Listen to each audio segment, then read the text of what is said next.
Caveirinha, solta a vinheta. Enquanto isso, o pessoal vai se inscrevendo no canal, que esse episódio vai ser loucura.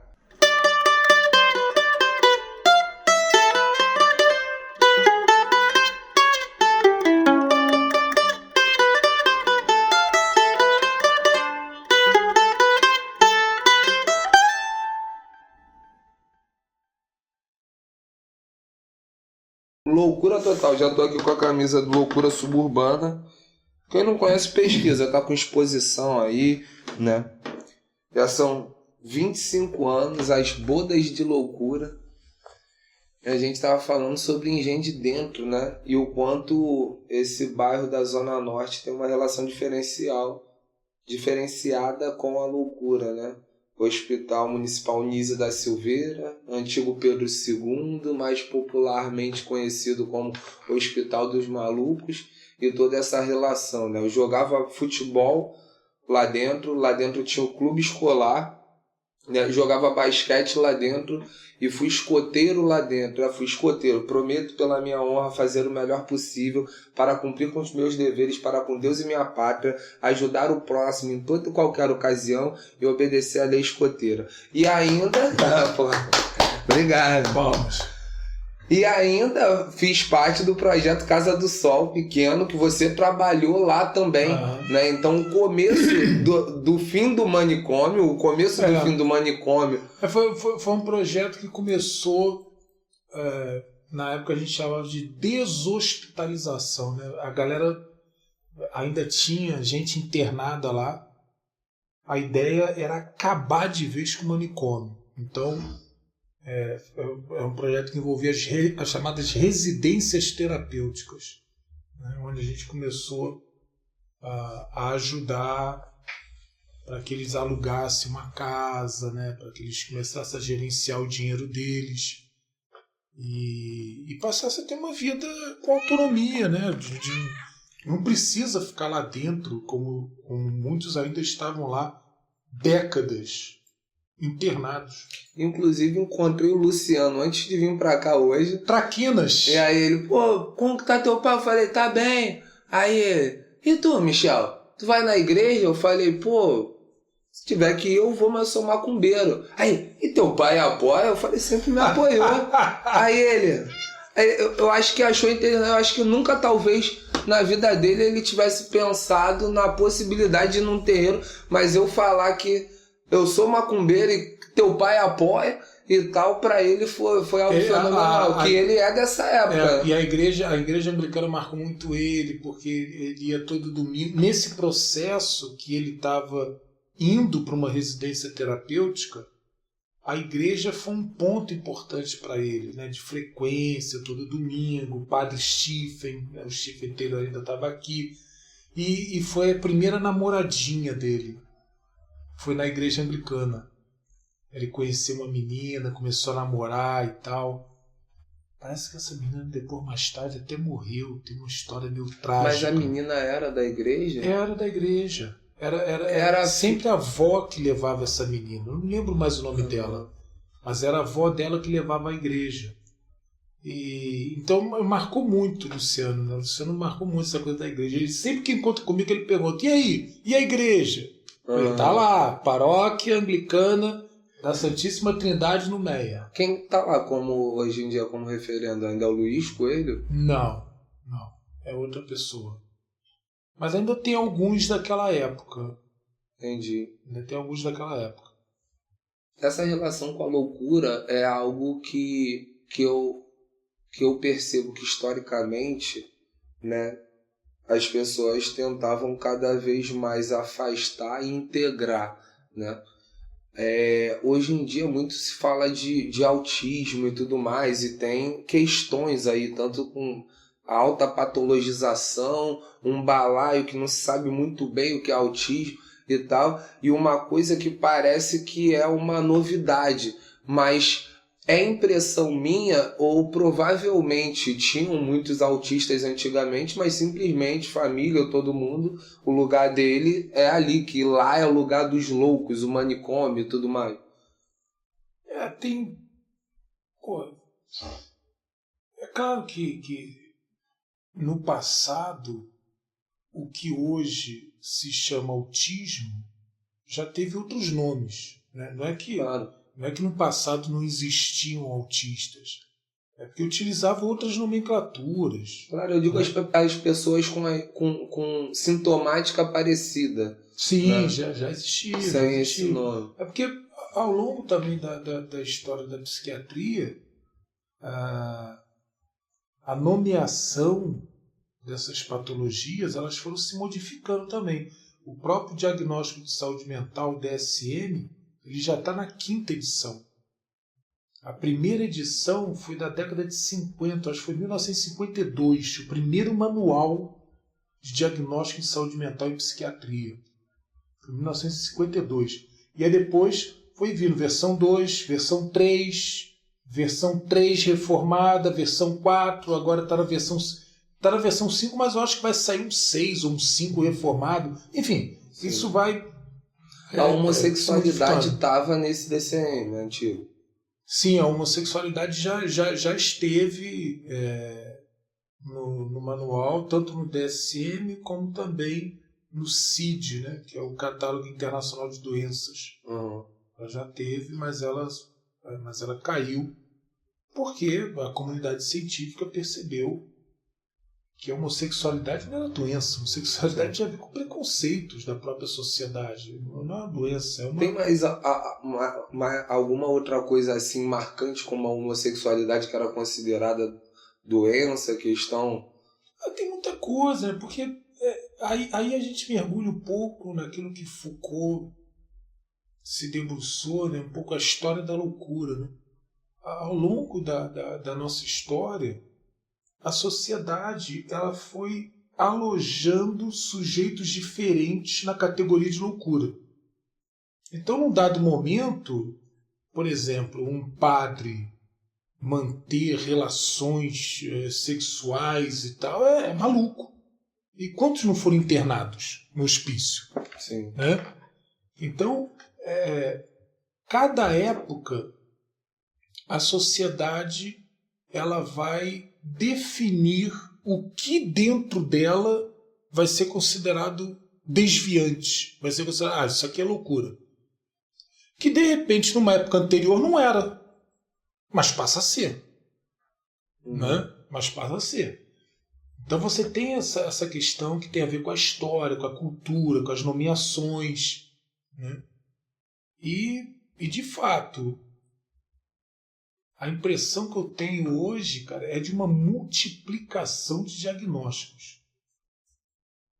Isso me parece muito doido. Muito doido. Muito doido, porque, assim, primeiro que o próprio DSM, o próprio manual, ele foi crescendo.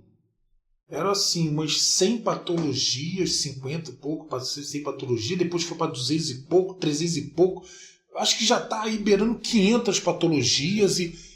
Enfim, e aí cada coisa, a pessoa que gosta de beber laranja todo dia, é laranjomaníaco, aí tem o remédio, aí você vê lá, quais são os critérios fenomenológicos, né? Se a pessoa diz que bebe laranja todo dia, critério 1. A pessoa não sabe viver sem laranja, 2. A pessoa costuma usar a palavra laranja 3 vezes ao dia, 3. Laranjomaníaco, aí tem Sim. O remédio. Remédio para larangitomaníaca, que é um remédio novo que saiu pela Bayer, né, que está lançando aí, que vai resolver o problema da laranja. Então, assim, tudo foi sendo patologizado. E os representantes comerciais já nos consultórios, dando a amostra grátis. Comissão melhor sindical. É isso aqui. Se o cara já está meio doido de laranja, usa esse remédio aqui para laranja. Então, houve uma explosão de diagnósticos. E o próprio, as redes sociais, como o YouTube, por exemplo, você vê vídeo, clique aqui e saiba se você é autista. Aí tem lá um cara dizendo 10 características do autista. Aí, número 1, não sei o quê. Número 2, não gosta de olhar nos seus olhos. Número 3, se você marcou os 10 pontos, certamente você deve ser autista. E aí a pessoa chega no consultório já dizendo, doutor, sou autista. Como é que você sabe disso? Não, eu tô te dizendo porque eu vim aqui saber qual é o remédio que eu tomo, porque na semana passada um tio meu me mandou no zap um vídeo, aí eu vi esse vídeo e aí eu vi que, pô, eu tenho as 10 paradas lá, eu sou autista. Quer dizer, ele já chega com o diagnóstico. Fez o vídeo da trend, né? Tem dificuldade de socialização? Pro lado de cá. É isso também. Né? E, claro, se não precisasse do remédio, nem iria no psiquiatra, só vai pra pegar o remédio. Vai pra pegar o remédio, entendeu? Mas ele já chega com, assim, ele já chega meio que com o diagnóstico fechado. Eu sou isso, eu sou não sei o que, eu sou TDAH. Eu sou. TDAH. Eu sou uma pessoa explosiva, porque eu tenho TOD. Eu tenho TOD. O que eu sou TOD, eu sou explosivo. O que mais está me incomodando no momento, nesse exato momento, o que mais está me incomodando é as pessoas que chegam uma para as outras assim. Por exemplo, cheguei para você e falo assim, cara, porra, mano, não, cara, não quero mais o Antônio junto com a gente nisso aí não, porque, cara, ele é muito narcisista, cara. Puta que pariu, isso tá me incomodando, esse cara. De narcisismo não, e chega nos pontos ápices, não vou citar, até pra não ficar mais claro do que de repente fique. Mas, assim, tem casos, inclusive, num trabalho já antigo meu e tal, de, tipo assim, separação de casal, né? De uma pessoa falando da outra, não tá dando mais porque ele é muito narcisista, sabe? É porque tem uma categoria que surgiu no DSM, que é o transtorno de personalidade narcisista, TPN. Né? E aí, nem claro, sabia, no mano. YouTube, isso se espalhou a balde. E... Vou falar pra minha mulher, tô de TPN hoje. Cara, mas quando eu falo isso, claro que, porra... Tem umas psicólogas famosinhas aqui no YouTube e tudo mais. E eu tenho muita dificuldade com o que é colocado, né, de uma maneira categórica, como se aquilo fosse aquilo e apenas aquilo, e não uma interpretação de outra coisa que gerou aquilo, sabe? A pessoa vendem... E aí gera isso, a pessoa como, cara? Tanto o autodiagnóstico, né? De, porra, mano, cara, TDAH, nossa senhora, mano. A quantidade de pessoas que se colocam, eu sou TDAH e tudo mais, né? E nunca passaram por um psiquiatra, nunca, passaram por um psicólogo, por um analista, nem nada.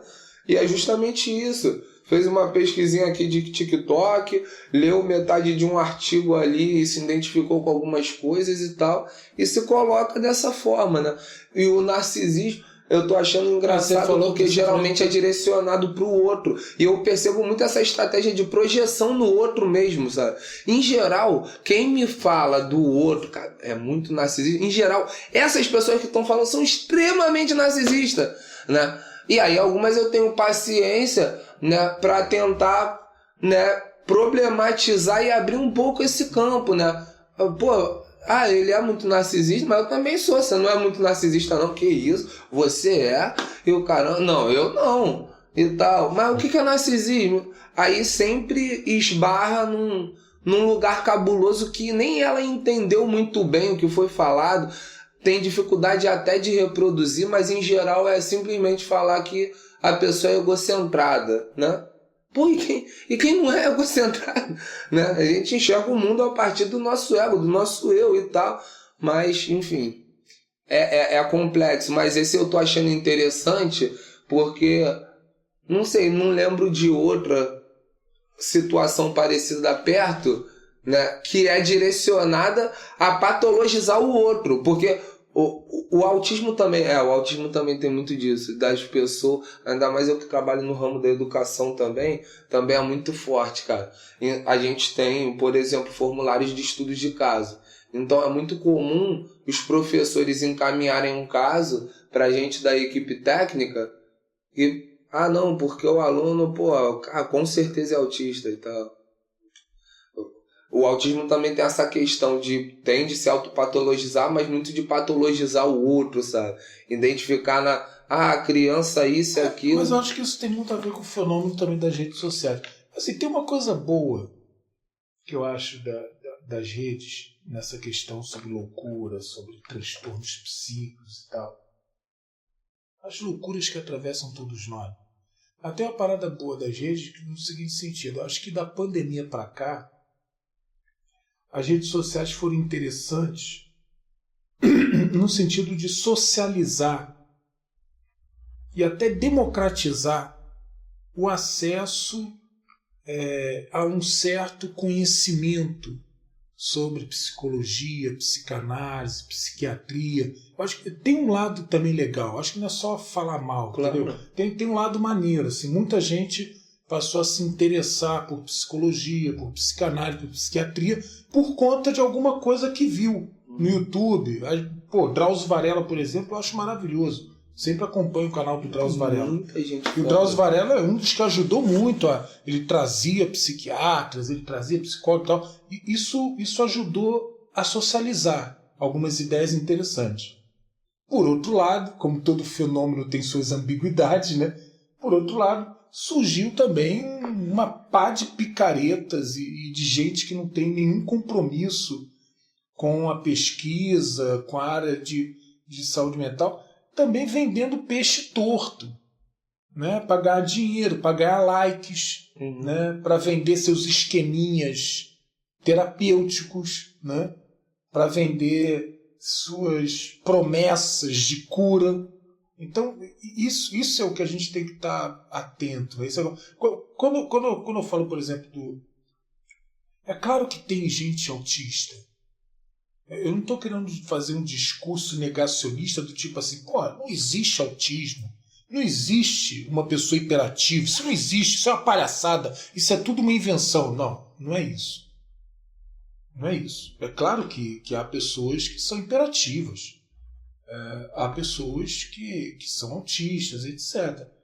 Mas existe uma certa inflação, um certo exagero, né? Um hiperdimensionamento e muitas vezes da coisa. Inclusive pelo setor fármaco e tudo mais, porque é isso que a gente fala de certa forma brincando, mas esses representantes que vão lá e tem esquemas que são maiores com médicos de porcentagem, né? De acordo com quanto você receita desse medicamento, você ganha uma parte e tudo mais. Tem todo um setor, né? O setor de drogarias, de farmácia, de laboratórios, né? Isso não é uma indústria da saúde, é uma indústria da doença, que inclusive vive de fabricar doença e precisa da patologização. Eu não acho ruim a patologização no sentido de organizar os diversos sintomas para que se identifique um padrão e chegue mais rápido a uma solução, a qual medicamento fez efeito e tal. Isso é extremamente importante. A questão é como isso está sendo feito, né? E tem uma tendência que é aquela tendência mais simples. Eu acredito que explique, por exemplo, porque o Brasil, né, é campeão no uso de Rivotril sem receita, por exemplo. E a febre que foi a Ritalina. A Ritalina. Cara, com lucro astronômico para a indústria farmacêutica global. Claro. Entendeu? E muita gente que não precisava tomar Ritalina. Essa que é a questão. Claro que não. Entendeu? Eu não faço discurso contra os remédios e tal. Não é a minha vibe. Mas, porra, é preciso ter bom senso, né? Seriedade. Mas tu acha que isso é uma questão mais de evolução de diagnóstico ou de reflexo da nossa sociedade atual? Eu acho que isso tem a ver com, claro, sempre tem a ver com as questões da sociedade que a gente vive. Tem a ver com interesses econômicos, né? A indústria farmacológica e tal. Tem sempre a ver com as modas também. Teve uma moda de psicopata antes do narcisista. Não sei se tu lembra. Sim, Teve uma vibe assim, antes da moda do narcisista, que viralizou, todo mundo passou a ser acusado de narcisista. Né? E tu vê logo o narcisismo, que é uma ideia tão cara para a psicanálise, né? Tratada com tanto respeito a ideia de narcisismo. Quem é que não é narcisista? Narcisismo primário é o que nos constitui. Sim. Ninguém se constitui como sujeito sem narcisismo primário. Mas enfim. Mas antes disso eu me lembro que teve uma moda braba dos psicopatas. E aí vendeu livro igual água aí, como identificar um psicopata e tal. Lembro daquela mulher Ana Beatriz, sabe qual é? Tem um canal no Não fala não pra não ter processo. Não, vamos falar, porra, a Ana Beatriz fala merda pra caralho. Melhor não falar não. E tal. Eu falei Ana Beatriz, eu posso estar falando da minha vizinha. Meus amigos que são advogados, eles conseguem safar se a gente tiver na Berlinda. Porque, bom, o pessoal vai vir, ela tem um fã-clube maravilhoso. Vai aí, ó, comenta aí embaixo, bate na gente e se agarra à patologia que ela descreveu e, pô, o remedinho que tu compra por fora ou qualquer coisa do tipo. Porque é isso, tem uma natureza que é muito contrária a se entender. E a todo momento a gente tá falando disso, né? Porque, assim, se nós não somos contra o diagnóstico, né? As patologias enquanto, né, identificações sintomáticas para gerar um encaminhamento mais rápido de determinados casos, o que se é contra, né? O que é contra é essa coisa feita de uma maneira indiscriminada, porque se tem uma determinada sintomática, né, em geral, né, como é o caso do Rivotril, a pessoa que ela está sofrendo de ansiedade, ao invés dela pensar, caraca, o que eu fui acumulando para agora o meu corpo tá dando esse tipo de sinal? Eu tomo um remedinho, se preciso, né? Vou no psiquiatra para ver, acha que é preciso, acha que não é, vou no tratamento psicológico, mas vou investigando essa raiz, fazendo esse processo de autoconhecimento para ver se eu consigo, né, a questão atacar na raiz. Geralmente o pessoal não quer. O pessoal quer tipo assim, isso aqui, toma esse remédio aqui, o amigo do trabalho deu, toma esse daqui, porra, milagre. Aí pronto, o cara toma e fica tomando remédio, cada vez precisa mais de remédio e nunca se vai no X da questão. E às vezes tá tomando um remédio para o que nem precisa.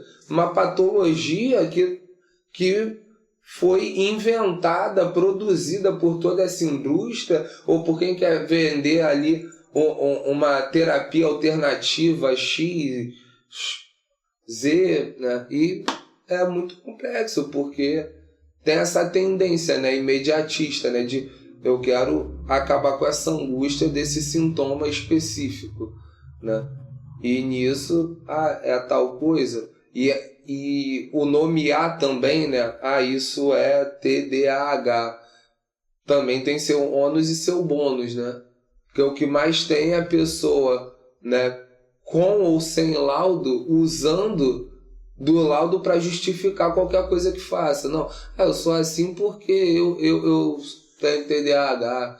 Eu sou assim por causa de tal coisa, né?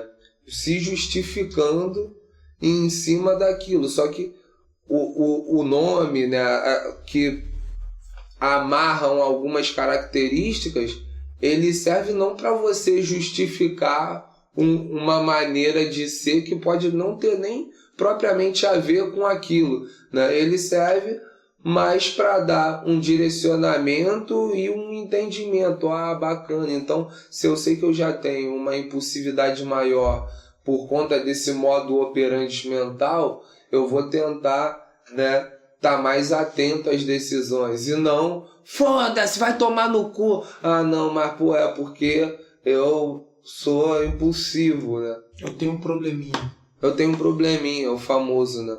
E é isso, a gente convive e conviveu sempre aqui, né, junto ao lado de hospital psiquiátrico, né? E isso é muito importante porque quando você se depara com essas pessoas, automaticamente vem inúmeras outras na tua cabeça que tinham inúmeros problemas, né, psicológicos, psiquiátricos e não tomavam tais atitudes para se justificar. Aí tu fala, não, isso não é próprio de quem tem isso, porque eu conheço inúmeras pessoas que têm isso e não agem dessa forma. Então tem alguma outra variante aí nesse balaio que não está sendo vista, que não está sendo entendida.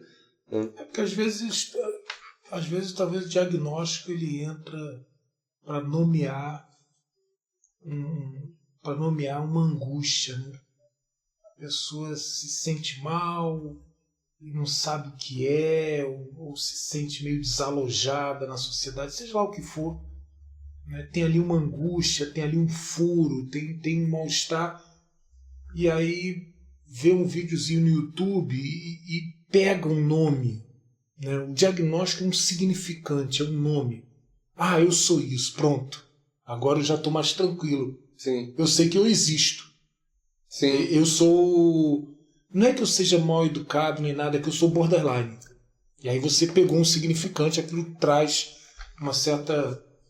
pelo menos uma certa pacificação momentânea. É claro que existem borderline. Mas também tem todo esse excesso, essa inflação, etc. Agora, tem também, eu estava pensando aqui, tem também uma clivagem de classe muito forte, né? Porque essa coisa de inflação de diagnóstico, ela existe também num certo setor da sociedade. Nas regiões mais periféricas, nos setores mais empobrecidos e precarizados da classe trabalhadora, é difícil ter acesso até um psiquiatra.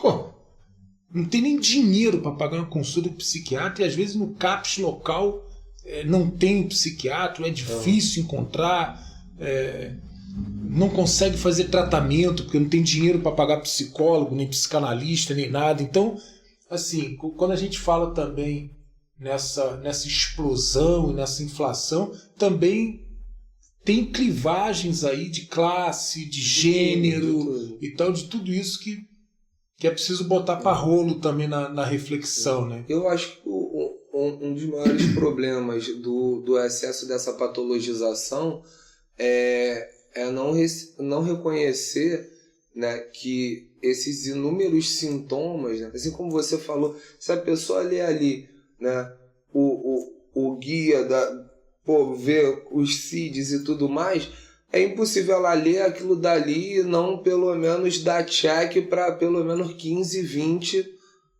problemas, né, psiquiátricos, psicológicos que ela tem, porque é isso, né? É a laranjomaníaco, não sei o que lá, é cada invenção que é surreal. E isso faz, né, com que essa patologização barata, que a gente não perceba os nossos modos de vidas que estão gerando sintomas X, Y, Z. Então, cara, não, isso não é TDAH. Não, para você, Juninho, que tá aí, né, Marechal Hermes, um beijo, eu sei que você tem um laudo tudo bonitinho, passou pelo neurologista, mas o que eu tô querendo dizer, cara, alguns sintomas é próprio do uso de celular abusivo desde quando se é criança, né? O transtorno desafiador, opositivo do cacete A4, caramba, é o Todd, é o Nescau. Cara, aí tu vai ver a criação, será que realmente é isso? Ou tem muito também, né, de sintomáticas da nossa própria... Eu acho que tu tocou agora numa questão que é foda. Às vezes, o diagnóstico, o remedinho, ele funciona e tá mal, hein? E tá mesmo? Tá gripado, hein? Que isso, balança a cortina aí, sai pra lá, Zica. Pô, tá tendo vacina, vacinação tá acontecendo ainda pra Covid e outro. Tem uma nova cepa da Covid aí. Covid eu acho que eu tomei toda, mas vou até dar uma olhada. As últimas que eu tomei foram ainda não liberou a minha faixa etária. Eu tomava vacina. E teve de gripe eu tomei. Mudou agora. Gripe e a outra era de quê? Eu me lembro da gripe. Elas rodaram acho que foi a última. Mas você tocou numa questão que eu acho também sinistra. O quanto às vezes o tal do nome, né, do diagnóstico, né, de uma determinada psicopatologia, ó, você tem um transtorno tal, que em geral vem logo associado, você tem um transtorno tal e toma aqui esse remedinho, né? É o combo. Sim. Então o transtorno é X, o remedinho é Y. E o quanto isso pode tamponar a possibilidade do sujeito, ou mesmo da família com a sua criança, de trabalhar o que constitui essa questão. Assim, traduzido em miúdo. Meu filho é hiperativo. Mas por que ele é hiperativo? Como você é? Como é o relacionamento de vocês dentro de casa, na família? Como é a convivência? Como foi o parto dessa criança? E os primeiros anos de vida dela? Tem um pai, não teve um pai? Foi criado com a avó, sozinho, presente? Ficava muito abandonado? Enfim, sabe? Vamos investigar um pouco isso, vamos pensar um pouco sobre isso. Né? Ok, ele é hiperativo, beleza, já sabemos, ele é hiperativo. Tá, mas como se constitui o que a gente chama de hiperatividade? Isso vem de onde? Isso caiu, ele nasceu com defeito de fábrica? Ou isso foi se constituindo do ponto de vista psicossocial? Não só do Entendeu? ponto de vista familiar, mas do ponto de vista enquanto sociedade também. Porque, obviamente, por exemplo, a gente tem, né, a SBP, que é a Sociedade Brasileira de Pediatria, que já há um tempo e já tem atualizações, né, falando sobre o uso consciente de telas, né, ali recomendando a criança de tal a tal idade, 1 hora por dia, esse tipo de coisa e tudo mais, né? A gente tem agora aqui no Rio de Janeiro, eu acho que até o próprio Ministério da Educação, se eu não me engano, soltou uma mais recente também falando do uso de telas, usando um dos exemplos, né? Só que, cara, essas pessoas, né, e eu me sinto parte delas, elas estão gritando sozinha a respeito da raiz de um problema que não está tendo a devida atenção. E o que está acontecendo é o seguinte: hiperatividade ritalina, depressão fluoxetina, né? TAG, ansiolítico, tal, Rivotril, isso, aquilo. Então tampa não só a possibilidade de reconhecer dentro dessa estrutura familiar, mas da estrutura de comunidade, da estrutura de sociedade como um todo, né? Eu gosto muito de Moacir Gadotti quando ele traz uma ideia de cidade cidadã, né? Mas é óbvio que isso preconiza, né, um tipo de atuação política enquanto cidade que a gente está muito longe, mas ao mesmo tempo a gente também está muito avançado, né? Porque o pessoal se compara aos Estados Unidos, eu vejo várias situações, caralho, mano, os caras conseguiram vender uma ideia mesmo, né? Brasil, tira onda. Vê o cara que tava aí, né? O gringo que tava aí, se fudeu, foi pro hospital, tudo gratuito, caramba, ficou emocionado com a situação, né? Então a gente tá muito avançado, nosso CAP, né? Por mais que não dá conta, porque o mundo tá uma doideira, né? Então não dá conta, é difícil de dar conta, mas... Em parte também porque uma parte do dinheiro que seria para bancar os CAPs acaba indo para certas comunidades terapêuticas, com muitas aspas, que tem que ser investigado com mais calma, né? Para onde vai esse dinheiro? Que deveria estar no CAPs, que deveria estar ampliando quantidade de psiquiatras, psicólogos, psicanalistas, terapeutas ocupacionais e tal. Era para ser isso. Era para ser isso. E aí tem certas cidades por aí pelo Brasil que quando tu mete lá a lupa para ver, mas onde está indo o dinheiro do CAPS? Aí tu vê umas comunidades terapêuticas, uns trabalhos assim duvidosos, no mínimo, caralho, entendeu? Dando uma porrada no cara, botando um trabalho escravo e tudo mais e lucrando pra cacete, né?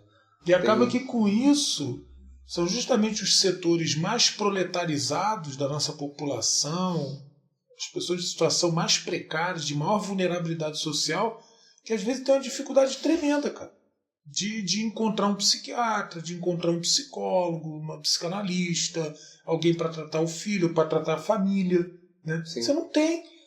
Tem gente que fala, seria importante o Brasil se a gente ampliasse o trabalho, por exemplo, de psicanálise de família. Gente, quem tem dinheiro para bancar psicanálise de família? Onde eu consigo isso? No sistema público? Então, assim, a gente precisa jogar uma lupa sobre essa questão no sentido de ampliar o atendimento, o acesso da população a esse tipo de atendimento psicossocial. Não ampliar o atendimento psicossocial no sentido de ampliar diagnósticos e remédio e tal. De novo, nada contra remédio e tal, mas no sentido assim de as pessoas precisam ser ouvidas nas suas queixas, sabe? A mãe que está desesperada lá com o filho dela, que ela tem medo de virar bandido, que ela mete a porrada, que ela já fez de tudo e não dá certo. Essa mulher precisa ser ouvida. Esse filho precisa ser ouvido. E não é só uma questão de tacar remédio, sabe? Essa criança aí tem um transtorno, né, de oposição, ele é desafiador, a gente vai usar um remédio aqui. Não, tudo bem, pode até usar um remédio em alguma questão, etc., emergencial e tal, mas é fundamental que essas pessoas sejam ouvidas. Sim. E eu acho que hoje ninguém está com tempo para ouvir, e aí eu acho que entra também com o celular, cultura de tela, cada um ali, fechado no seu mundo, na sua rede, na sua bolha, e não tem espaço para escuta. Para escutar a dor do outro, o problema do outro. Por que o outro é o que é? Muitas vezes é todo mundo gritando, querendo ser escutado e ao mesmo tempo não escutando ninguém, né? Em vários setores, em várias camadas, né? Obviamente o que é feito pelo SUS, pelo SUAS, pela saúde mental, mesmo com toda essa precarização, já é algo surreal, de foda, mas obviamente também tem inúmeras lacunas, inúmeras dificuldades, que é isso, é uma verba que vai para um lugar que não tem nada a ver, né? É uma precarização estatal como um todo, né, que gera vários tipos, mas de qualquer de forma, sintomas no Estado. Vale dizer, como você sinalizou, a reforma psiquiátrica no Brasil, a instauração dos CAPs, etc., isso foi revolucionário. Isso é maravilhoso. O Brasil, nesse sentido, é muito avançado. Nosso país é muito avançado. Agora, precisamos investir mais e melhor no sistema. Sim. O sistema é bom. E nós temos equipes fantásticas trabalhando nesses CAPs espalhados pelo Brasil inteiro. Pessoas que dão a vida ali dentro, sabe? É uma coisa assim impressionante, que me mobiliza. Mas ao mesmo tempo temos esses... Sim, eu acho que tem um trabalho de conscientização também, porque historicamente não estou falando de 100 anos atrás, eu estou falando de ontem, em parte hoje, né? Graças a Deus cada vez menos, mas nessa história recente, qualquer tipo de personalidade desviante, seja ela, qualquer coisa que desviasse do padrão, né? Isso aí, loucura, institucionaliza, né? Coloca no manicômio, né? O cara cometeu um crime aqui, coloca no presídio, não sei o que lá, e tu vai colocando aqui, ali, aqui, acolá, tudo aquilo que sai do que já é pré-determinado para você ser o famoso cidadão de bem, né? E aí, com isso, o que acontece? A gente ainda tem um preconceito muito grande, né? E uma ideia sobre a busca do cuidado em saúde mental, né? Que ainda se associa a isso.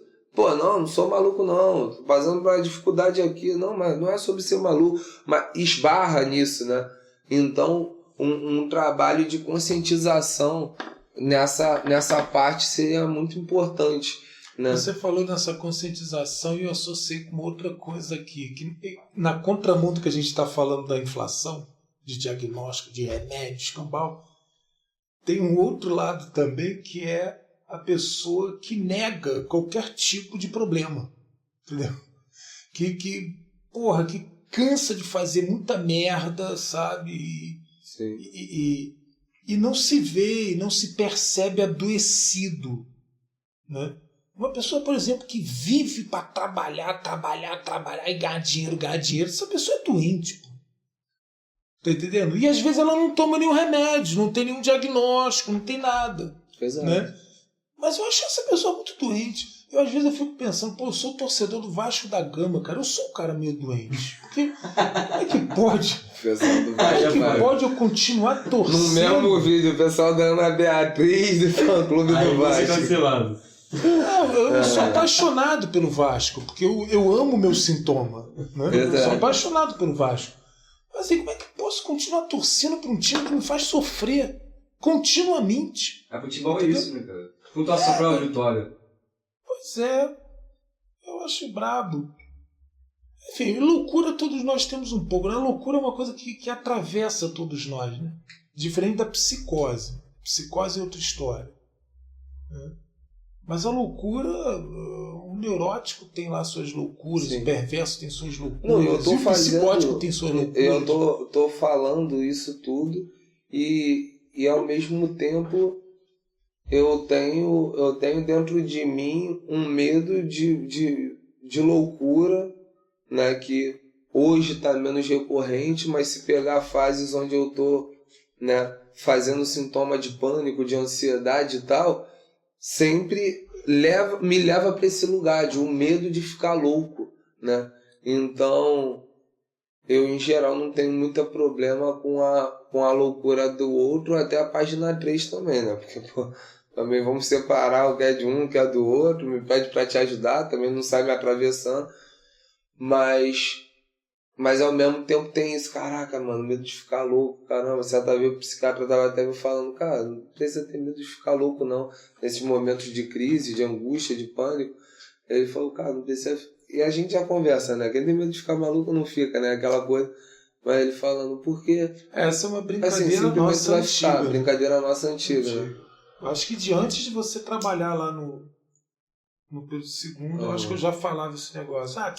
Quem diz que tem medo de ficar maluco nunca fica. O cara que fica doidão mesmo, ele nem tem medo de ficar doidão, ele fica doidão, pronto, acabou. Ele não fica teorizando, maluco, já é medo de ter uma crise psicótica. Não, ele tem, acabou. Porque isso já é uma racionalidade, né? Nesse sentido de, pô, a pessoa já tá racionalizando, a pessoa que vai despirocando, ela simplesmente... E foi isso que o psiquiatra falou, ele falou, cara, mano, e até se for ficar maluco, Michel, é tipo assim, tu não vai sentir, tá ligado? É tipo... Mano, simplesmente vai ser, tu vai estar vivendo numa outra realidade. De um argumento epicurista, antigo, da Grécia Antiga, dizendo não precisa ter medo da morte, porque como morto você não terá consciência dela. Então assim, não faz sentido, porque isso. Né, é um argumento de Epicuro, né? Não precisa. Exatamente. Mas a gente acaba tendo, né? Eu acho que todos nós somos atravessados pelos nossos medos, nossas angústias, nossas loucurinhas ou loucuraças, dependendo de cada um de nós. Eu acho que isso nos atravessa. E ok, tá valendo, isso é humano, humaníssimo. Agora, que pelo menos a gente tem a oportunidade de falar dessas coisas, né?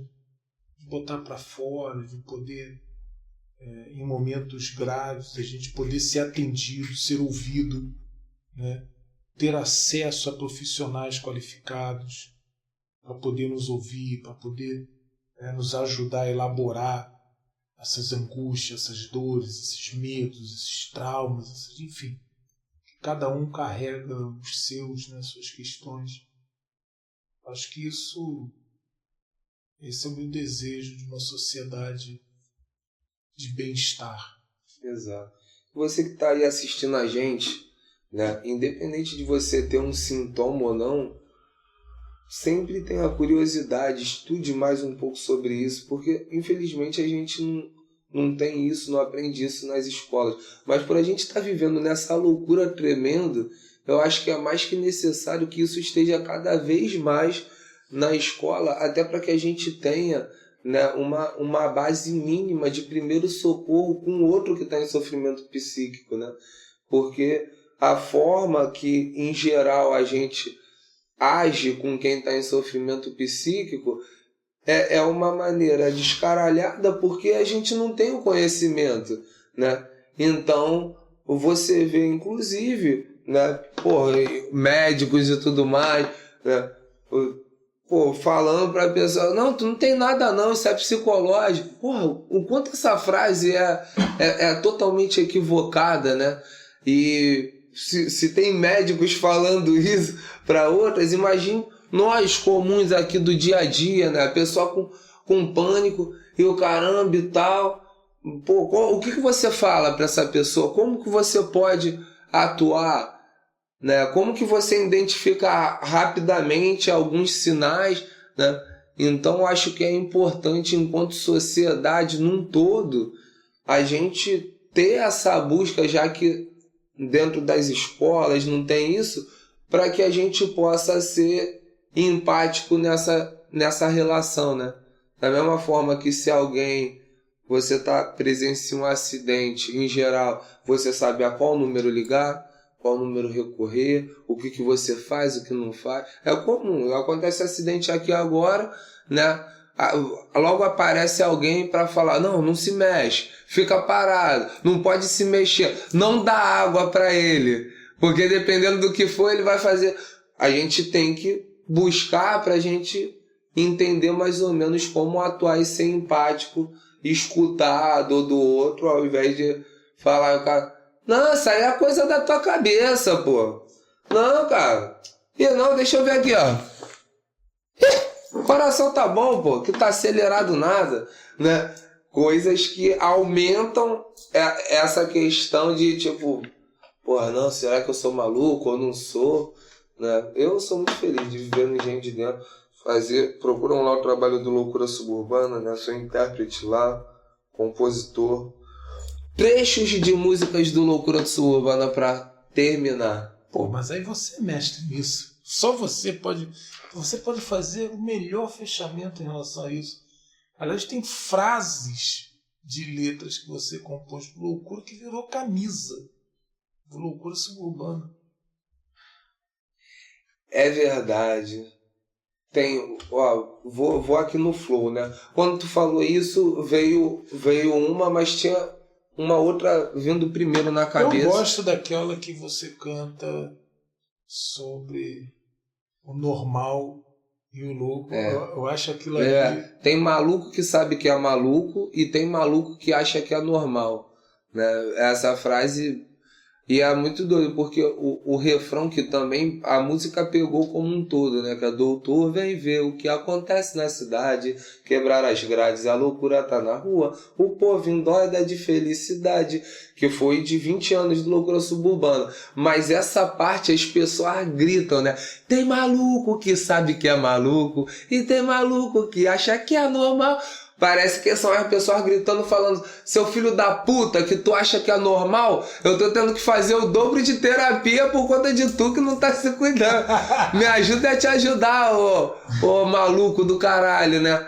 Mas tem muitas frases, né? A outra que veio na cabeça foi, loucos somos todos nós, né?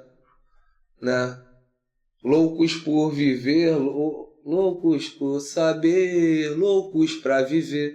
É o fim do manicômio, pelas ruas da cidade, explosão de emoção, sonho e realidade, né? Tem muitas. E, cara, o Loucura Suburbana eu sempre choro, mano, sempre choro.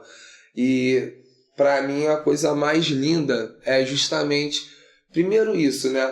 Você vê nas músicas, eu vou acabar me emocionando. Você vê nas músicas que fala, pô, é o fim do manicômio, caramba e tal. Hoje eu vou abrir as portas. É tudo nessa luta antimanicomial. E, cara, a maioria das coisas que eu trabalho tem a ver com uma utopia. E tem a ver com um sentimento e praticamente uma certeza de que eu estou trabalhando em algo que eu não vou ver acontecendo, em suma.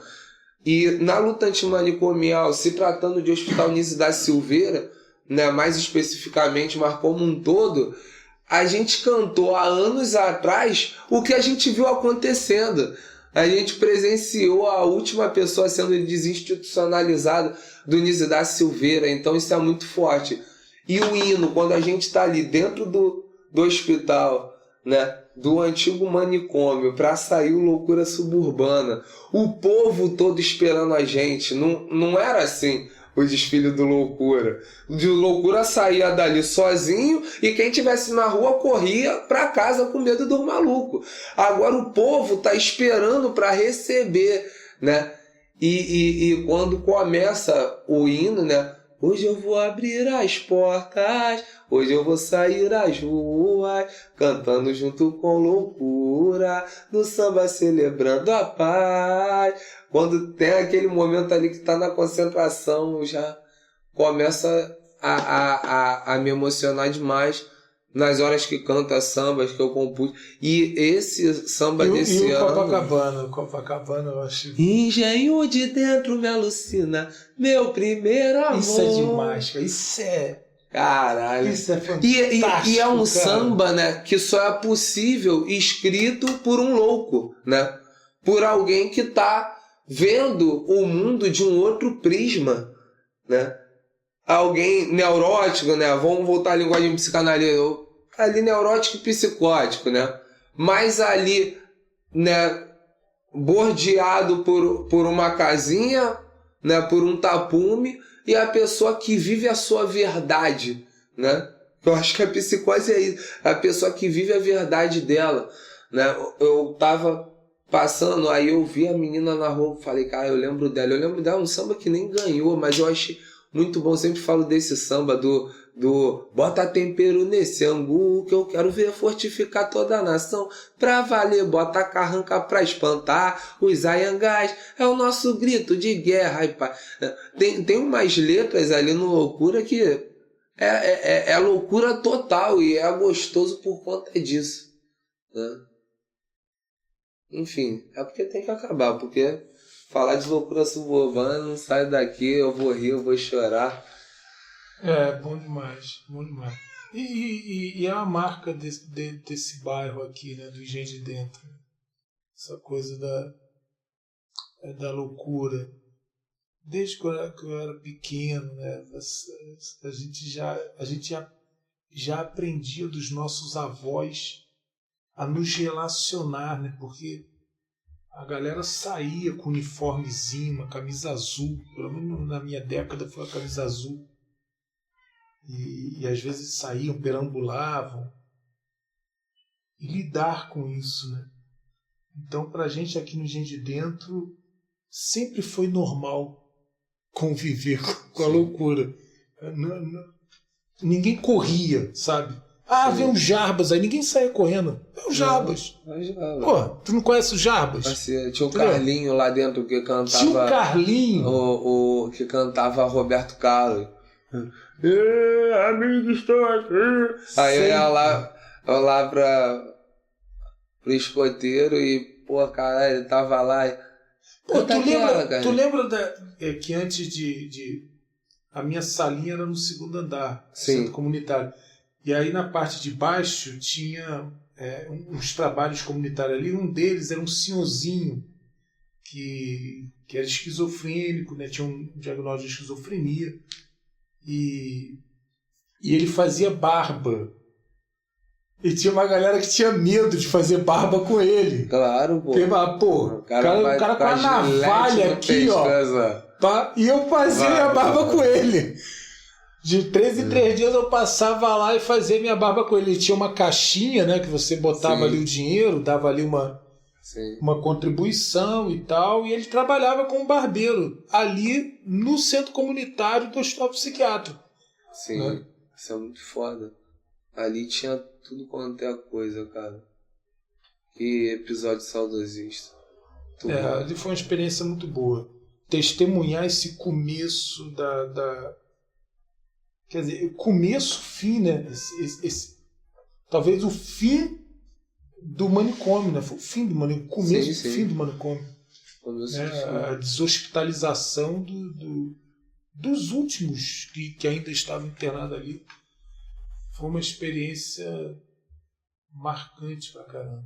É isso. Valeu. Quem puder, assista o livro. Tem um documentário e tem um livro, Holocausto Brasileiro, que trata dessa temática também. Holocausto Brasileiro. Que é maravilhoso. E vamos trocando. Beijo e até a próxima.